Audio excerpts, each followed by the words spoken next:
another episode of Bridge the Channel, coming to you from London in the middle of a heat wave, actually. So excuse me for being a bit grumpy today.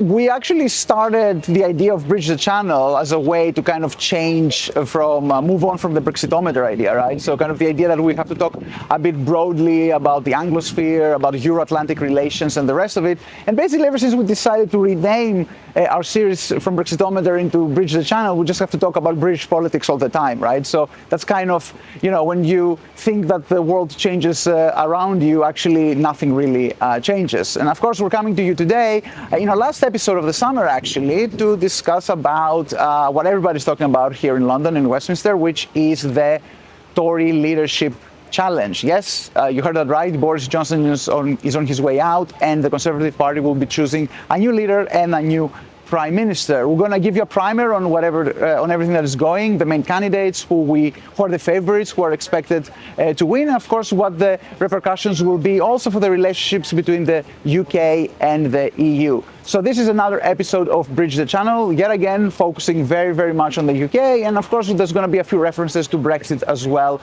in our episode. So what does this summer have in store for us? Let's go have a look.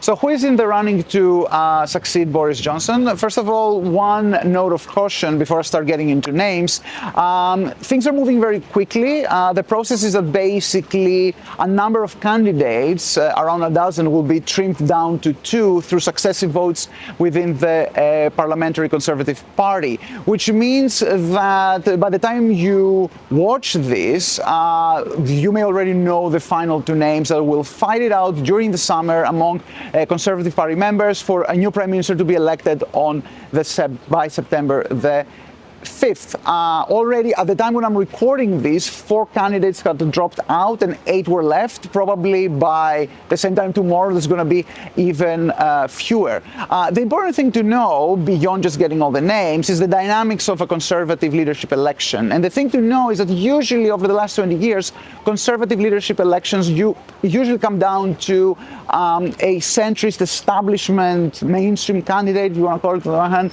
and some kind of a right-wing kind of more radical government on the other hand. It was the same thing last time when Boris Johnson met Jeremy Hunt in the summer of 2019. Now, as you will have noticed, also with Boris Johnson winning last time, is that contrary to conventional wisdom, it's not always the centrist mainstream candidate who wins. If anything, what we see among all the candidates currently is that they're all trying to veer to the right in various issues, whether it is identity politics or whether it is the environment, whether it is the economy. There's a lot of demands to slash taxes because taxes have really gone up recently, efforts to tackle inflation, and of course Brexit, immigration, and national sovereignty. So with that in mind, the fact that basically the entire party has moved quite to the right, who are the main representatives of the two camps?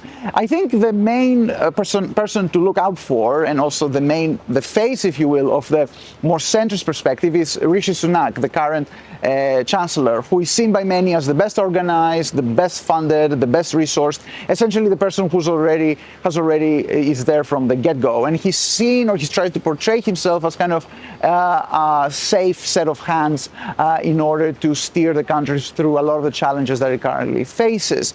His main rival is Foreign Secretary Liz Truss, who also plays up a lot her credentials as a Foreign Secretary in dealing with Ukraine, dealing with the EU. And then we move into all kinds of shades of right-wing politics, whether it's Penny Mordaunt, who is quite strong on Brexit, whether it's Kemi Badenoch, who's quite strong on identity politics, and there are a few other names. Now, most of the mainstream suggestions are that at the end we're going to get Rishi Sunak versus Liz Truss.